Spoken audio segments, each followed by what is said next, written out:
Hello and welcome to Pro Trader Strategies Market Commentary for Thursday, February the 6th. My name is Wilkinson, and yes, you very well may recognize me as the Wolfman from mainstream media, where I've talked about economic data, geopolitical risks, and market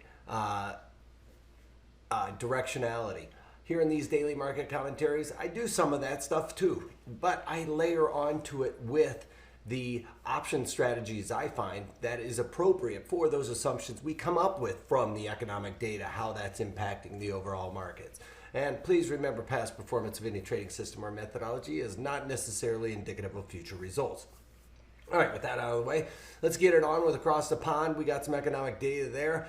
German factory orders coming in at a negative 2.1%, expected to be a positive 0.6%. So we continue to see the manufacturing sector of Germany really kind of struggle. And that is one of the more important aspects of the European area for manufacturing. Germany and France are the main drivers of those manufacturing sectors.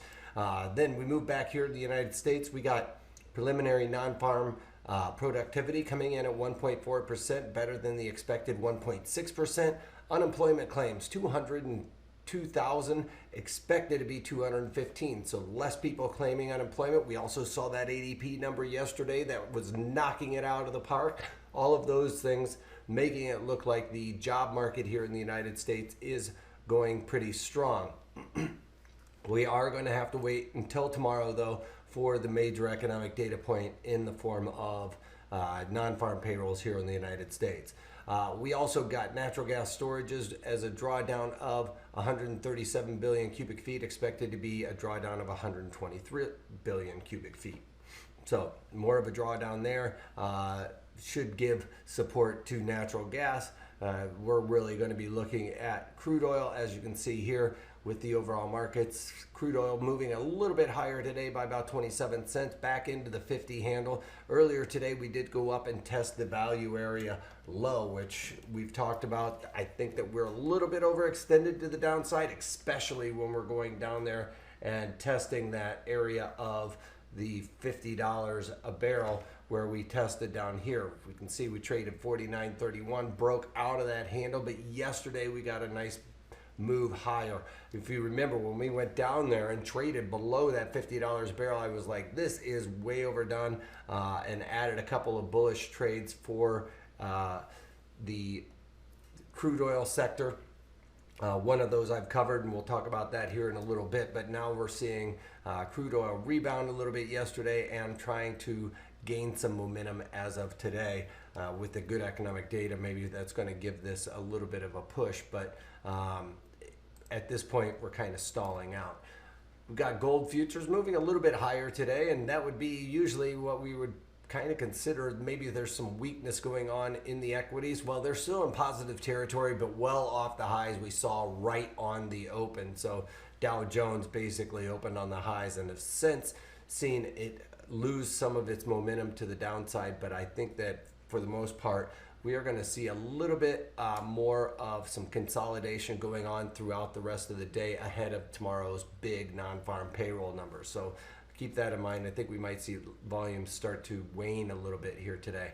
All right, we've got the bonds right now back into that 160 handle, just one tick shy of the 161 handle, but coming back down closer to this 160. Now, normally we talk about the value area highs here and that kind of acting as a support and resistance. Well, we've got that lined up with this Fibonacci, as you can see right here. We've got that 100 Fibonacci, and that's the 160 even handle, basically, for all intents and purposes. But what we're talking about here is seeing this bell curve build out, which is what I've been expecting, and I do expect to see this volume node move a little bit higher. Don't see that that is acting as a magnet anymore, as much as the time spent at these levels is really the thing to keep an eye on here. And that 160 handle really is the sweet spot that I've talked about, because that is really where interest rates are in and around right now. You know, bonds are forward looking and are going to try and determine where future interest rates are.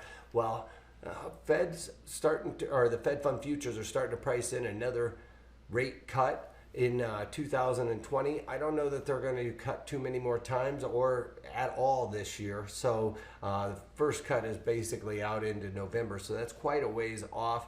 They're starting to price in something closer to the summer as well. I don't think that we're going to see that, though. I think the economic data is going to come out pretty decent.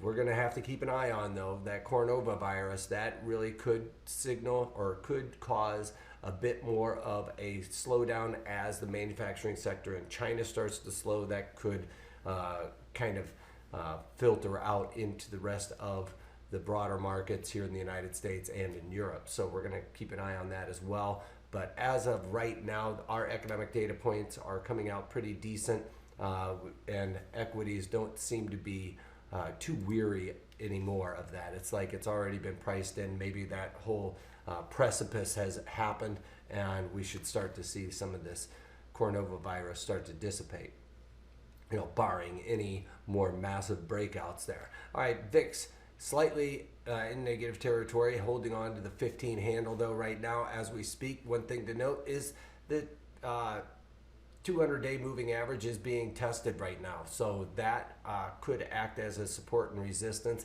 It's not as strong of one as what we would normally see as a support and resistance going on in the broader markets, but it's still something to keep an eye on as it really is more of a momentum type of a trade.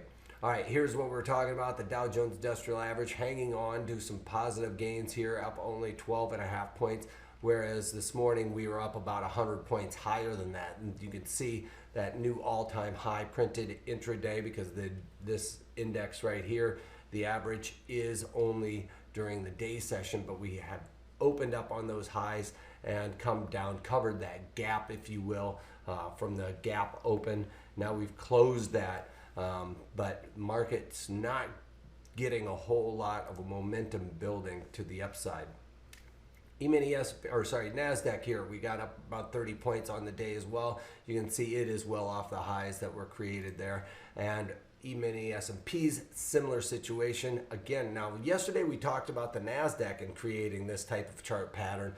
Now if we were to finish here today with the E-mini S&Ps, that would look kind of bearish. Even if we were near the lows of the day, that's going to look like it is a very toppy pattern, especially with this type of move that we've gotten, you know, basically 3 days in a row of just straight up bullishness. Today getting a little bit of a pause there, but anything that creates a doji like this tomorrow is going to very much look like we are creating a high there, and that it's going to signal that we'd at least come back down and touch this 50-day moving average there. So we could go down, test that 78 Fibonacci, which is this 3286 area, and I would expect us to come down somewhere right around there where it's you know, the 3200 even area, which is another 130 points below where we are right now. So that would be a nice little bit of a correction based on a bearish turn in the markets there with that candle, if it were to set up that way.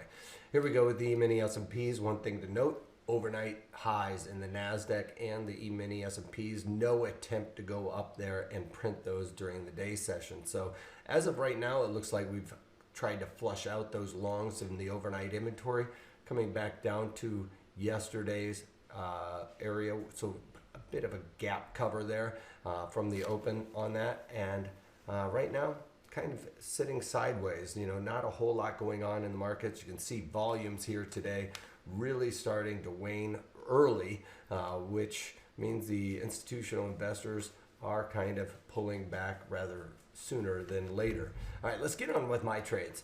All right, Disney. Now, Disney yesterday came out with better than expected earnings. I wanted to talk about this yesterday and I forgot. I left on my synthetic longs on this because I've been talking about this. The Disney streaming service, I think, is doing very well. A lot of people I know are talking about it, and they came out with better than expected earnings. Their streaming service, over 26 million signups already.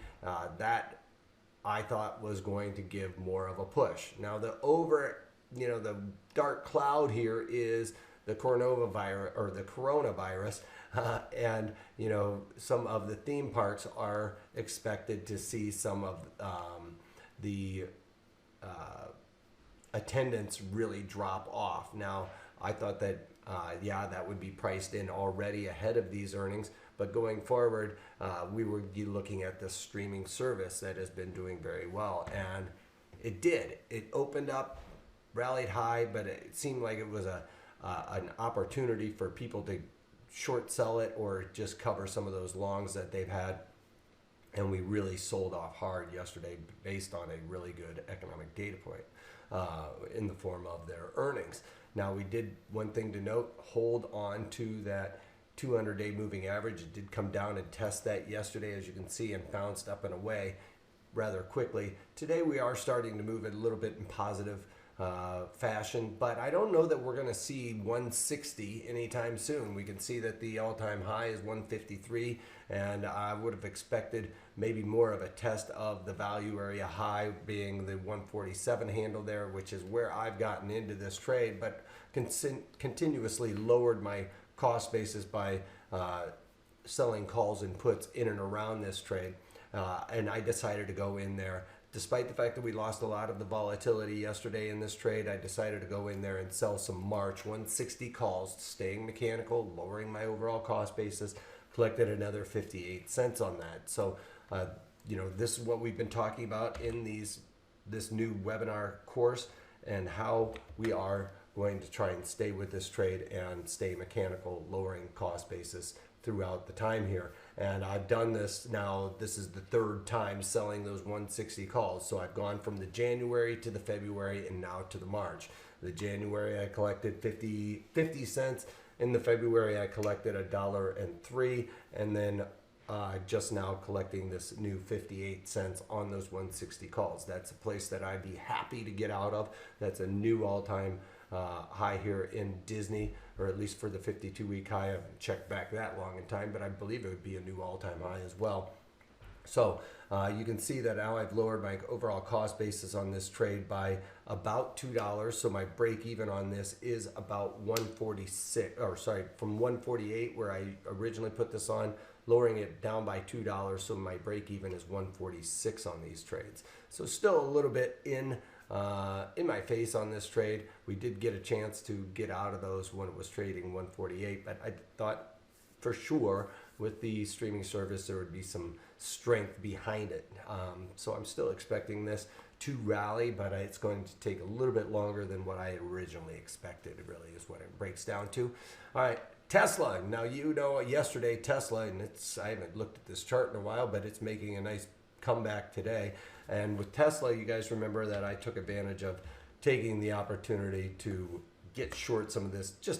It just doesn't make sense. It still doesn't make sense up here at this level that, in my eyes, that they are bigger than the big three, which is Ford, GM, and Chrysler put together. So I don't see that they are going to be able to compete that soon, but this type of momentum where I think that the institutional guys came in there and started buying heavily, retailers jumped on board the next day, institutional investors kind of handed it off to the retailers near these highs, and we were going to get a correction. Well, yesterday I ended up selling some calls in there, if you guys remember, and I sold the February 1,110 calls in there for $15.85. I was able to buy those back this morning for $4.20. I thought I put that order in a little bit laughable when it was trading closer to $5. I was like, you know, that $4.20 handle for Tesla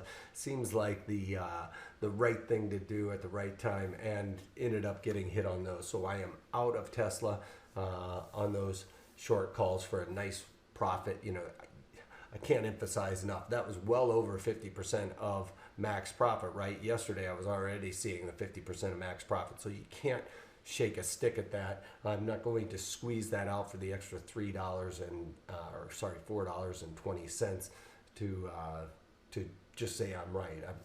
As a matter of fact, I got that quick move, and in and out of these trades is what we're trying to accomplish here. All right. So with XOP. Now remember, I got XOP, got short some puts, USO short some puts. Well, the USO is a little bit longer duration and is holding on to some of that theta decay a little bit better than what we had with XOP. So with XOP, I ended up going in there and selling, excuse me, the February 18 and a half puts in there for 39 cents. I was able to buy those back this morning for 16 cents. One thing to note there with the that move there, looking at 50% of my max profit, especially achieved in one day, I can't shake a stick at it. I'm going to roll with it. 50% of my max profit is the target anyway, and I was able to achieve that. Now, if we're talking with the USO, it is basically unchanged from where I got in. So obviously, I'm still holding on to those right now. And then finally, eBay. eBay is making a nice move here. You remember yesterday I did take some of the trades off in there with eBay. Covered some of those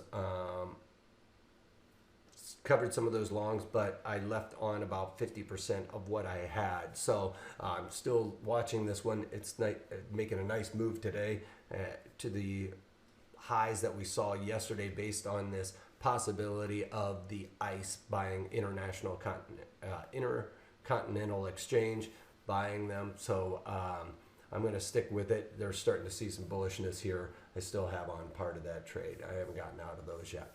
All right, that's about it for today. Just got out of my Tesla, my XOP, and added some covered calls to Disney to lower my overall cost basis, trying to stay mechanical with it. And that's about it. That's all I got for you guys. Check out today's webinar. We're going to be talking about how we can do some dollar cost averaging with some short puts in there, all right? So if you got long some stocks here and you're thinking, well, we've gotten a bit of correction in some of these different things and it's time to start dollar cost averaging, this is the great way to add more underlyings to your portfolio. And if they don't get hit, you get to get that collection and hold on to that as if it's like another dividend. All right, and we'll talk about all of those details, how to set that up in today's market comment or in today's webinar. So check that out at protraderstrategies.com. If you can't take that, take it easy.